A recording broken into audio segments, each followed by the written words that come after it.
Pois bem, querido, abra sua Bíblia no livro de Marcos, Evangelho de Marcos, capítulo de número 16.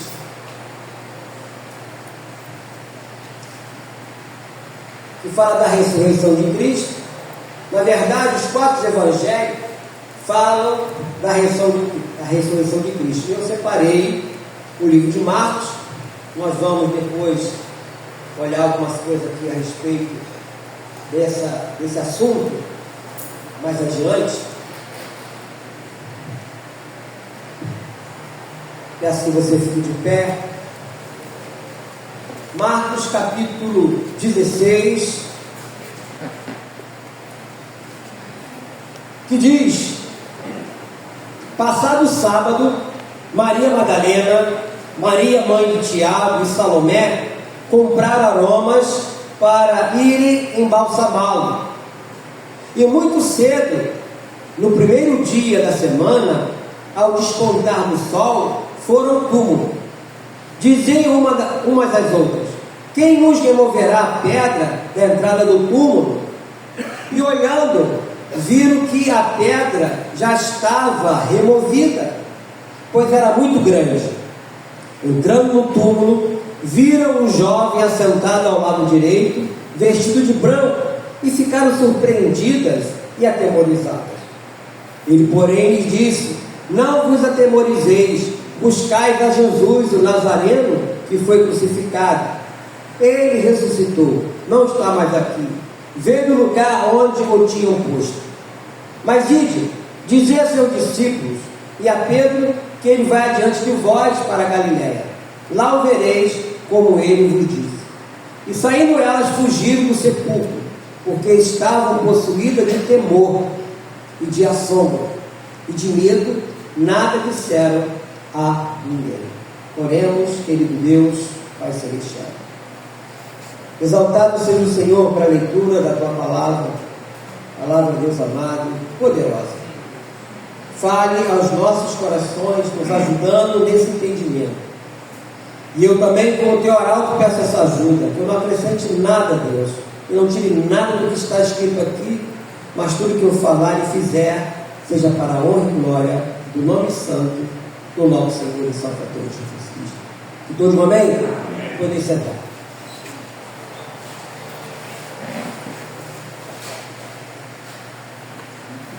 Na sexta-feira, nos lembramos da agonia, da dor, do sofrimento de Cristo. Mas hoje, meus irmãos, nós celebramos a verdade de que depois da luta vem o que? A coroa. Ou como está escrito nos Salmos, o choro pode durar uma noite, mas a alegria vem pela manhã. Salmo 30, versículo 5 fala sobre isso. Hoje nós celebramos a mais espantosa vitória que existiu em toda a história do universo: a ressurreição de Cristo. Hoje nós celebramos isso. Talvez você diga: pastor, esse negócio de chocolate, coelho, no final eu vou explicar isso aqui. Porque a ressurreição de Cristo também ela foi profetizada cerca de 1000 anos atrás, por Davi, quando ele fala no Salmo 16:10: pois não deixará a minha alma no inferno, na morte nem permitirá que o teu servo veja a corrupção. O próprio Jó, antes do Salmo, o livro de Jó, fala lá em Jó 19:25: porque eu sei que o meu Redentor vive e por fim se levantará sobre a terra. Nada aconteceu por acaso. Pelo próprio Cristo, quando ele falou que era necessário seguir para Jerusalém, sofrer muitas coisas dos anciãos, dos principais sacerdotes, dos escribas, ser morto e ressuscitado ao terceiro dia. Mateus 16:21. Então a ressurreição de Cristo já era guardada até mesmo pelos antigos patriarcas, como Abraão, Isaac, Jacó e tantos outros mais. Essa ressurreição de Cristo e as tentativas de Satanás para evitá-la ou anulá-la. Satanás sabia das coisas. Começou, quando você ler o capítulo de número número 4, fala da tentação de Jesus. Ele, de todas as formas, ele queria que Jesus negasse o próprio Deus, fizesse aquilo que ele queria que fizesse. E ele falava, está escrito. Jesus falava, está bem, está escrito. Usando as próprias palavras da Bíblia, Satanás, de alguma forma, sabe que Jesus era Deus e é Deus. Então a tentação de Jesus no deserto foi uma tentativa direta de Satanás de desviá-lo da sua missão aqui na terra. E ele reconheceu isso na repreensão de Pedro. Eu queria que você deixasse marcadinho aí, voltasse aqui para Mateus 16. Mateus capítulo 16. Só dar uma voltada aí. No versículo de número 21. Quando Jesus prediz a sua morte e ressurreição, está falando de ressurreição. Versículo 21 de Mateus 16 diz assim: desde esse tempo começou Jesus Cristo a mostrar a seus discípulos que lhe era necessário seguir para Jerusalém e sofrer muitas coisas dos anciãos, dos principais sacerdotes, dos escribas, ser morto e ressuscitado no terceiro dia. Então ele falou tudo o que iria acontecer. E Pedro, chamando-o à parte, começou a reprová-lo, dizendo: tem compaixão de ti, Senhor, isso de modo algum te acontecerá. Mas Jesus, voltando-se, disse a Pedro: arreda-te, Satanás, tu és para mim pedra de tropeço, porque não cogita das coisas de Deus, e sim das dos homens. Mais uma tentativa de desviar Jesus do foco. E a nossa vida, meus irmãos, também há várias tentativas promovidas pelo inimigo das nossas almas para nos desviar do foco da nossa caminhada com Deus e, obviamente, da salvação eterna. Muitas coisas acontecem e vão acontecer no meio dessa jornada nossa, no meio do caminho, para fazer com que nós venhamos a desistir, como muitos têm desistido. Muitos se esquecem de que, quando fala lá em Mateus 24:13, aquele que perseverar até o fim, esse será salvo. Então a atenção de Satanás é nos desviar de tudo isso aí também. O sacerdote então ocultar o fato, subornando os guardas. Aconteceu várias situações para que essa verdade da ressurreição de Cristo fosse anulada. Aí mesmo nesse livro de Mateus, pula para o último capítulo, que é o capítulo 28. Capítulo 28, versículo de número 11, no livro de Mateus. Já naquela época nós tínhamos negócio de suborno, o pessoal recebia propina, isso não é novidade não, tá? E diz aqui no versículo 11 de Mateus 28: indo elas, eis que alguns da guarda foram à cidade e contaram aos principais sacerdotes tudo o que sucedera. Reunindo-se eles em conselho com os anciãos, deram grande soma de dinheiro aos soldados, recomendando-nos que dissessem: vieram de noite os discípulos dele e o roubaram enquanto dormíamos. Caso isso chegue ao conhecimento do governador, nós o persuadiremos e vos poremos em segurança. Eles, recebendo o dinheiro, a propina, fizeram como estavam instruídos. Esta versão divulgou-se entre os judeus até o dia de hoje. Por isso que os judeus até hoje não aceitam Cristo, não aceitaram até hoje. Tem todo um contexto aí. Então tem uma tentativa também de anular o acontecimento histórico verídico. Então, aqui nós vemos que essa tentativa foi a afirmação que as mulheres teriam ido ao outro túmulo também. Há uma versão assim. Se isso fosse o caso, as autoridades judaicas mostrariam o corpo de Jesus no túmulo certo. Tudo é contradição. Então não faltaram teorias para evitar a ressurreição de Cristo, tais como ele não teria morrido realmente, mas desmaiado. Os discípulos teriam tido uma ilusão coletiva. Mas nós temos que entender, amados irmãos, que a doutrina da ressurreição é uma doutrina fundamental à fé cristã. Por esta razão, Satanás tenta a todo custo negar este fato ou colocá-lo em descrédito. É um fato. Ou seja, o corpo de Jesus, de acordo com o costume do judeu, foi envolto em uma espécie de lençol de linho. Colocaram especiaria, fizeram todo um preparo, porque é assim que se faz mesmo.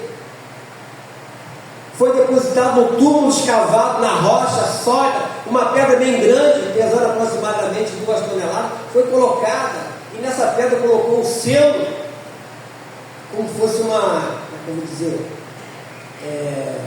lacre, e naquele lacre ninguém podia mexer. Hoje, quando a polícia prende alguma coisa aí, coloca um lacre na porta, né? Ou na bomba de gasolina, se for o caso, que ninguém pode mexer ali, só a autoridade, o fiscal, seja lá quem for. Lá também fizeram isso. E a finalidade desse lacre é evitar o vandalismo. Mas apesar de todo o cuidado e segurança com que cercaram o túmulo, o soldado, né? Jesus ressurge vencendo a morte. Aí nesse mesmo capítulo, no versículo 1, capítulo 28. No final do sábado, ao entrar o primeiro dia da semana, que é o domingo, não é segunda-feira, Maria Madalena e a outra Maria foram ver o sepulcro. E eis que houve um grande terremoto, porque um anjo do Senhor desceu do céu, chegou, se removeu a pedra e assentou-se sobre ela. O seu aspecto era como um relâmpago, e a sua veste alva como a neve.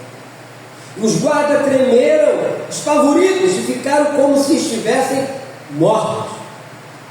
Mas o anjo, dirigindo-se às mulheres, disse: não temais, porque sei que buscais Jesus, que foi crucificado. Ele não está aqui, ressuscitou, como tinha dito.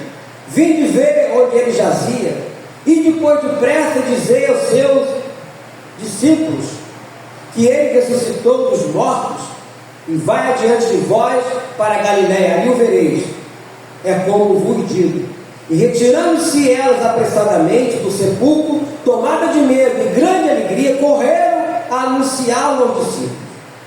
E eis que Jesus veio ao encontro delas e disse: salve! E ela, aproximando-se, abraçaram os pés e o adoraram. Então Jesus lhe disse: não temais, ide avisar meus irmãos que se dirijam a Galiléia, e lá me verão. Agora é interessante aqui que os soldados presenciaram tudo isso, e mesmo assim aceitaram a propina. E mesmo assim o dinheiro falou mais alto no coração daqueles homens. Como hoje também, meus irmãos, a mentira tem falado mais alto no coração de muitos cristãos. Estou nem falando do mundo cristão. Eu sempre disse aqui na igreja: quer conhecer o cristão de verdade? Deixa chegar essas festas pagãs. Aí você vai ver se ele é de verdade ou não. Mas adiante eu vou falar sobre isso. E é interessante que mais adiante, na igreja de Corinto, havia irmãos da igreja que duvidavam também da ressurreição de Cristo. E houve uma necessidade do apóstolo Paulo chamar ele às falar para eles da veracidade da ressurreição de Cristo. Mais adiante agora, abra lá em 1 Coríntios capítulo 15. Me ajuda aí, Leão. Primeira epístola de Paulo, capítulo 15.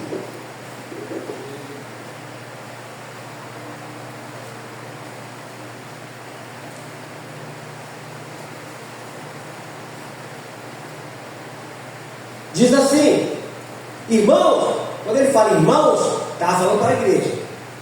Venho lembrar-vos o evangelho que vos anuncieis, o qual recebeste e no qual ainda perseverais.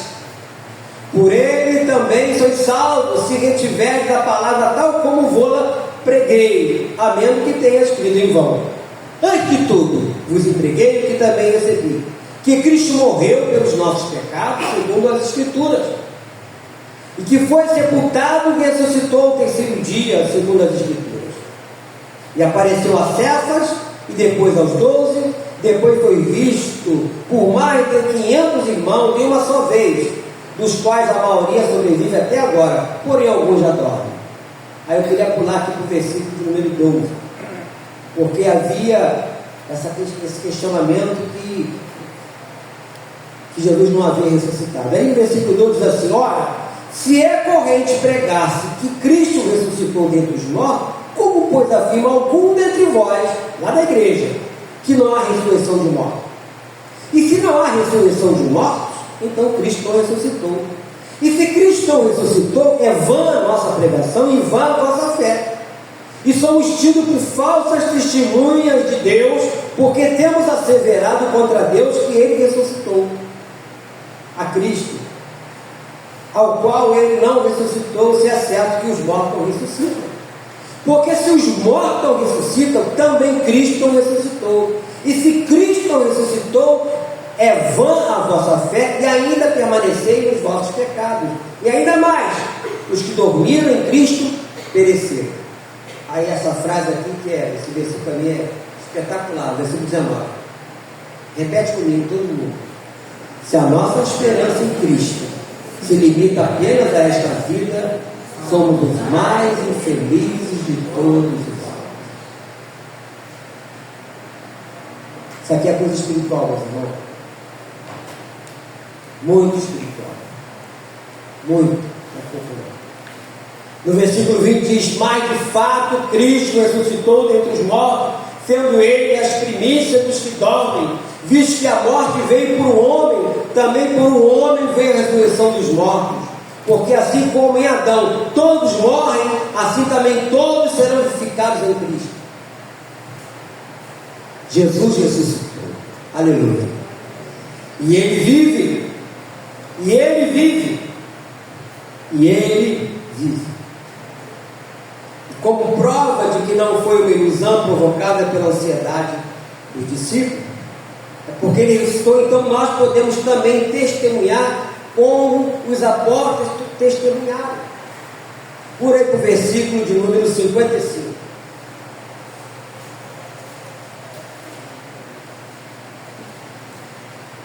Que diz: onde está, ó morte, a tua vitória? Onde está, ó morte, o teu aguilhão? O aguilhão da morte é o pecado, e a força do pecado é a lei. Graças a Deus, que nos dá a vitória por intermédio de nosso Senhor Jesus Cristo. Portanto, meus amados irmãos, sede firmes, inabaláveis e sempre abundantes na obra do Senhor, sabendo que no Senhor o vosso trabalho não é vão. O desejo do meu coração, meus irmãos, que você permaneça firme, não desvie sua fé por nada deste mundo. Nós não temos um Deus morto. Nós não precisamos carregar esse Deus morto nas costas, porque o morto não pode fazer nada. Nós temos o Deus vivo que ressuscitou. O que ressuscitou é aquele que vai pegar na minha mão, na tua mão, e vai dizer: não temas, que eu te ajudo. É o vivo, é o ressurreto. Ele é antes de todas as coisas, nele tudo subsiste. Então a nossa esperança é uma esperança de vida. E toda luta, toda tristeza, todo trabalho tem esperança e sentido, pois Ele triunfou, foi vencedor. E a Bíblia diz que nós não vamos ser vencedores, nós vamos ser o quê? Mais que vencedores. Talvez você diga: pastor, e esse negócio do ovo de Páscoa? A tradição, meus irmãos, do chocolate, do coelho da Páscoa, ela não tem uma data precisa, né? A associação entre eles é mais recente do que a própria comemoração da Páscoa. A associação do coelho à Páscoa surgiu no século XVI, na Alemanha, e foi trazida para as Américas por imigrantes alemães. O chocolate, por outro lado, já era conhecido e consumido desde a antiguidade por civilizações como os maias e os astecas, lá no México. Sua introdução na Páscoa, como símbolo da festa, é mais recente, como a criação de bombons e ovos de chocolate no século XX. O chocolate era considerado um produto sagrado pelos maias e astecas, quer dizer isso, crendice e superstição. O coelho representava ou representa fertilidade e renascimento. Nada a ver com a Páscoa verdadeira, que virou um comércio gigantesco. Muitos até se endividam com isso, basta ver os preços, e as pessoas vão, compram até no cartão de crédito. Aí quando a conta chegar no mês que vem, a primeira coisa que essa pessoa vai fazer, que Satanás vai rir, não vou poder dar o dízimo esse mês não, porque eu estou endividado com o ovo de Páscoa. Olha a pessoa tendo uma cilada aí, virando uma bola de neve na vida dela.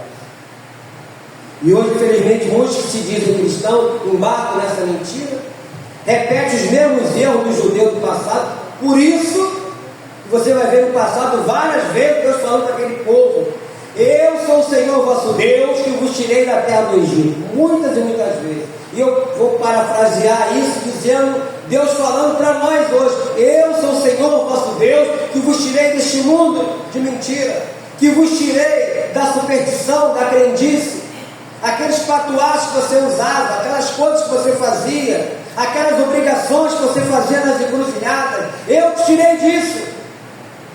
É Deus falando nos nossos corações, mas infelizmente, repito, muitos esquecem disso e repetem os mesmos erros. Quando chega no Natal, mesmo erro.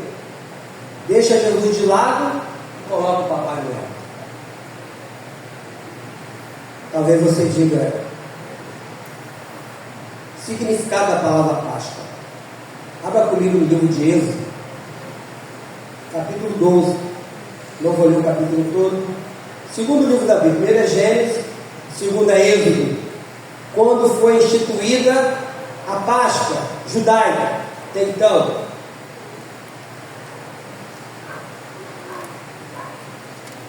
Vou ler a partir do versículo 21.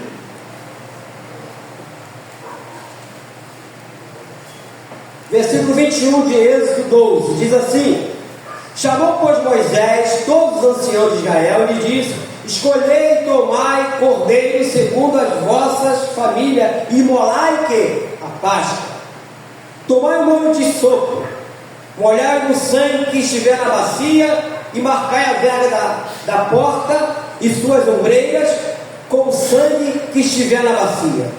Nenhum de vós saia da porta da sua casa até pela manhã, porque o Senhor passará para ferir os egípcios.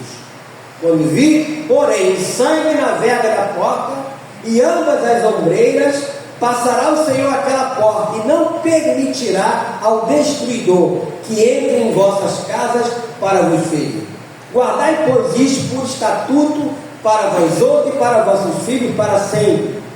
E uma vez dentro da terra que o Senhor vos dará, como tem dito, observai este rito. Quando vossos filhos perguntarem: que rito é este? Respondereis: é o sacrifício da Páscoa ao Senhor, que passou por cima das casas dos filhos de Israel no Egito, quando feriu os egípcios, e livrou as vossas casas. Então o povo se inclinou e adorou. E foram os filhos de Israel e fizeram isso, como o Senhor ordenara a Moisés e a Arão, assim o fizeram. Essa palavra Páscoa quer dizer passar por cima. Esse é o significado da Páscoa. Não tem nada a ver com chocolate nem com ovo. Nada a ver. E hoje, infelizmente, nós vemos aí. É bom você estar com a sua família, almoçando, muito importante. Mas o problema é que as pessoas aproveitam para se embriagar. Muitos vão estar embriagados, vão sair de um lugar para o outro, vão causar acidentes, infelizmente. Não estou profetizando acidente, porque todo ano acontece. Todo ano tem isso. E as pessoas: puxa vida, eu estava comemorando a Páscoa com a minha família, enchendo o pote, queimando o pé, como dizia antigamente. Isso não é Páscoa, não. Páscoa é você lembrar, no nosso caso, como cristão, da ressurreição de Cristo. Aquele cordeiro que foi imolado, que aqui fala, quer ver? No versículo 5 desse mesmo capítulo, diz assim: o cordeiro será sem defeito, o macho de um ano, podereis tomar um cordeiro e um cabrito, e guardareis até o 14º dia desse mês, e todo ajuntamento da congregação de Israel, e imolará no crepúsculo da tarde. Tomarão do sangue e o porão em ambas as ombreiras, e na verga da porta das casas em que comerem. Naquele dia comerão a carne assada no fogo, com panizado e ervas amargas, e comerão. Não comereis do animal nada cru, nem cozido em água, porém assado no fogo, a cabeça, as pernas e a frissura. Nada deixarei dele até pela manhã. O que porém ficar até pela manhã, queimá-lo-eis. Desta maneira comereis lombo cingido, sandália nos pés e cajado na mão, comê-lo-eis à pressa. É a Páscoa do Senhor. Era a saída dele lá do Egito. No livro de João nós pegamos outro dia, no capítulo 6, quando Jesus fala para ele: eu sou o cordeiro vivo que desceu do céu, em nada semelhante àquele que vossos pais comeram no deserto e morreram, lá na saída. Nada. Eu sou o cordeiro. Esse cordeiro é Cristo, o Cristo ressurreto, meus irmãos, que tem que ser lembrado. E nós vamos participar da mesa, porque ali está o cálice, o pão, representando o corpo e o sangue de Cristo. Nesse dia especial, nós vamos comemorar a Páscoa cristã. Essa é a Páscoa cristã. Eu queria encerrar lendo uma passagem com os irmãos. Todo mundo conhece, mas vamos lá. Romanos capítulo 14.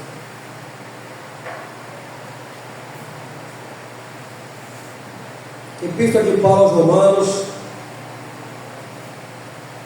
capítulo 14, texto bastante conhecido também.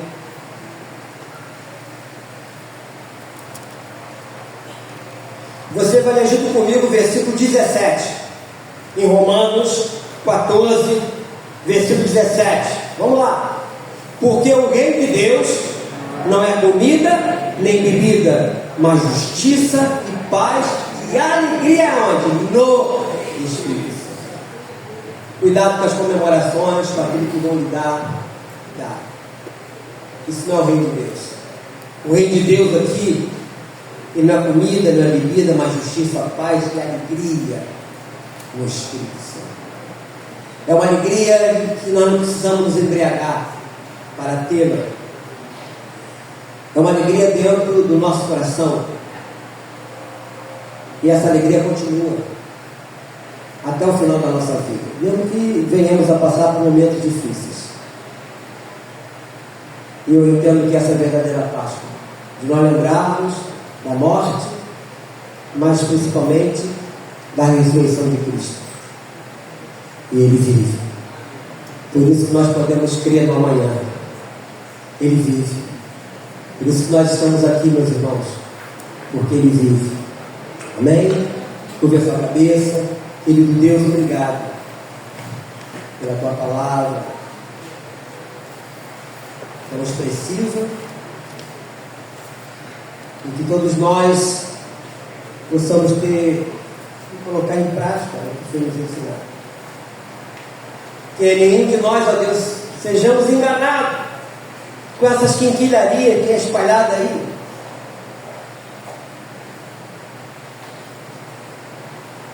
Eu te louvo, ó Deus, que há muitos anos eu fui liberto dessas coisas.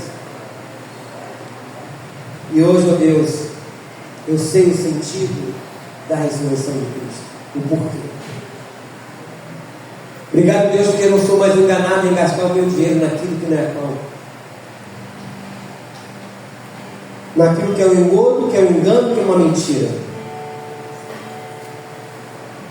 Tem misericórdia daqueles que se dizem cristãos e continuam, Deus amado, a repetir o mesmo erro todos os anos, acreditando, ó Deus, e sendo levado a fazer aquilo que Satanás quer que eles façam, desvirtuar a verdade. Então, ó Deus, perdoa esses irmãos também e os ajude para que eles voltem ao primeiro amor, que eles voltem à verdade que é Cristo, e possam ter as suas vidas colocadas no prumo, e que possam continuar a viver e caminhar de fé em fé, de glória em glória. Eu te peço isso, ó Deus, no nome santo do nosso Senhor e Salvador Jesus Cristo. Bem, querido, vamos estar distribuindo os elementos da ceia.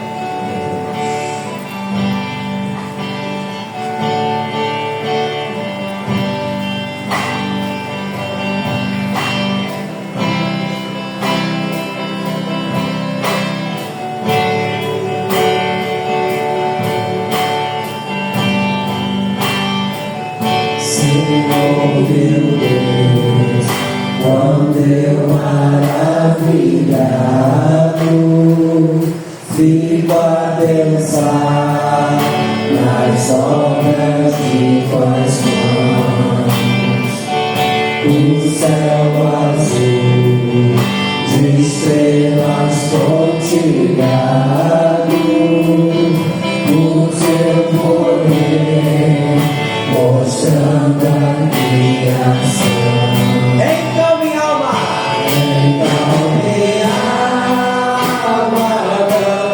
canta-te, Senhor. Quão grande és tu, quão grande és tu.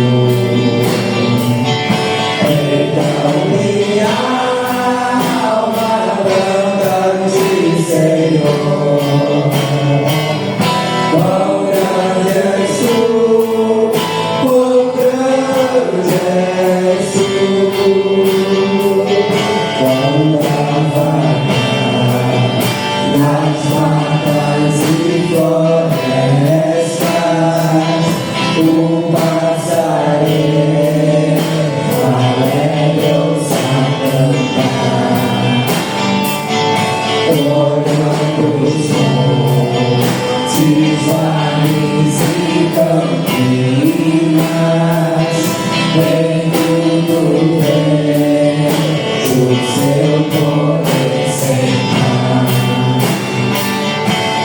Então minha alma canta-te, Senhor. Quão grande és tu, quão grande és tu. Então minha alma canta-te,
pedir o pastor Natanael para estar orando pelo pão.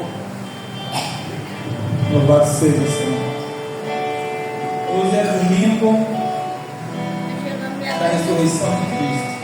Algumas áreas ele saiu do túmulo, está vivo desde então. Oséias, capítulo 6, diz o seguinte a respeito dessa data e o porquê nós chamamos Cristo de primogênito dentre os mortos. Porque Ele é o primeiro de nós a ressurgir e a viver eternamente. Diz assim: venham e voltemos para o Senhor, porque Ele nos despedaçou, mas vai nos curar. Ele nos feriu, mas vai até as feridas. Depois de 2 dias, nos dará vida. Ao terceiro dia, nos ressuscitará e viveremos diante dele. No terceiro dia, nos ressuscitará e nós viveremos diante dele.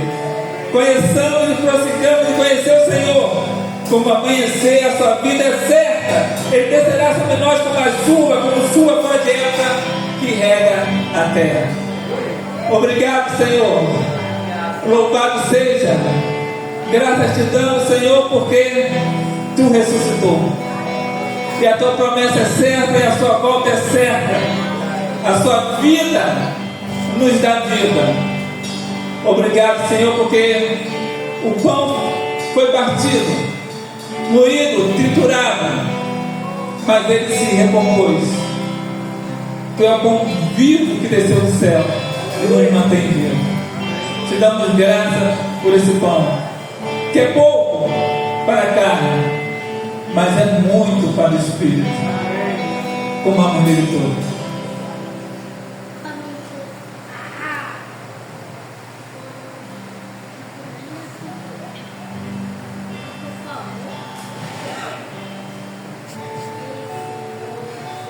Obrigado, Deus, pelo sangue de Jesus.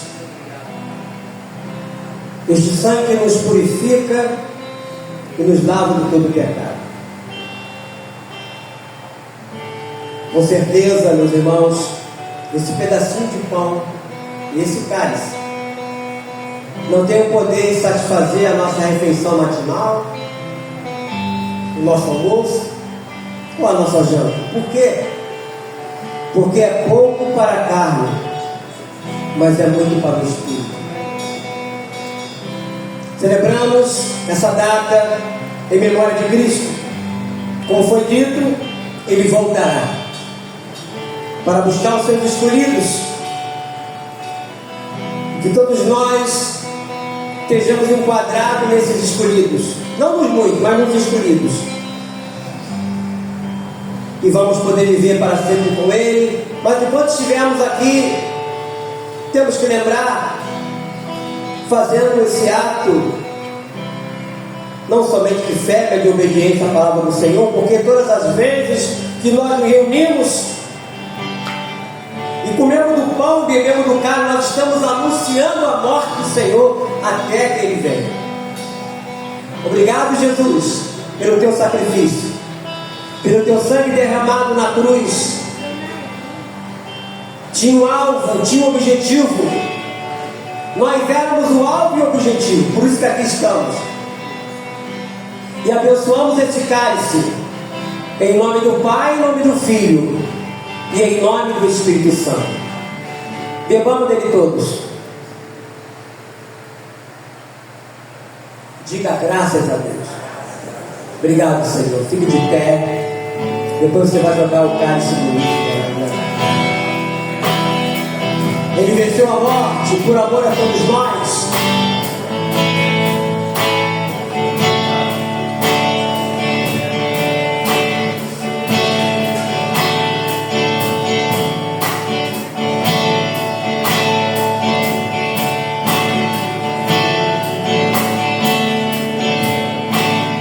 Ele venceu a morte por amor a todos nós. Receba a sua glória para cumprir o plano de Deus.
Chama aqui o pastor Natanael, despedir uma palavra. Quero cumprimentar os irmãos na saída lá, tá bom? Vamos sair.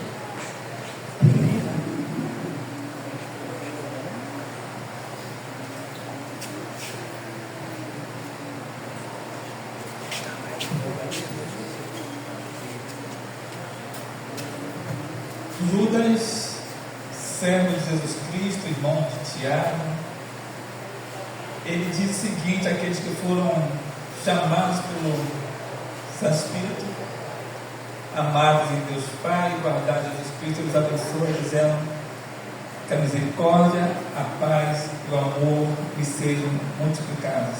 Os abençoe o nome do Pai, do Filho e do Espírito Santo, por Deus, diga amém. Amém. Os abençoe rica, abundantemente.